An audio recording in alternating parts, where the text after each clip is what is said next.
Poliki. Assalamualaikum Syekh. Waalaikumsalam. Apa kabar Syekh? Alhamdulillah baik. Alhamdulillah. Baik. Syukurillah. Saya mau nanya sedikit nih Syekh. Hari ini pihak Zawiyah ya. Zawiyah Nur Nabi itu mengorbankan ada berapa ekor sapi? Alhamdulillah kita tahun ini itu mengorbankan 5 ekor sapi. Satu sapi itu dari jamaah kita yang ada di Singapura, kemudian satu lagi dari Malaysia. Selebihnya 3 lagi itu dari jamaah yang ada di sini. Banda Aceh ya? Banda Aceh. Gitu, Syekh.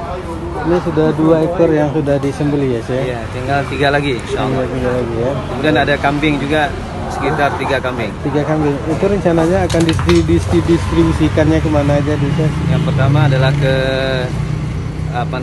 fuqara yang ada di sekitar sini, kemudian tetangga, kemudian untuk jamaah kita secara seluruhan. Insya Allah kita siapkan ada 500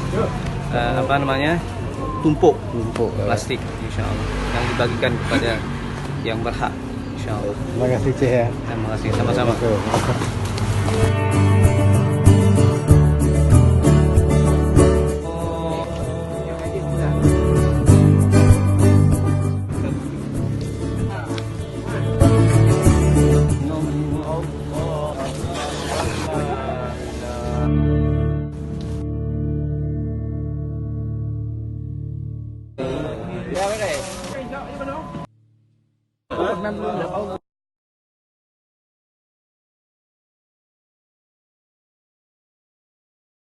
Ya.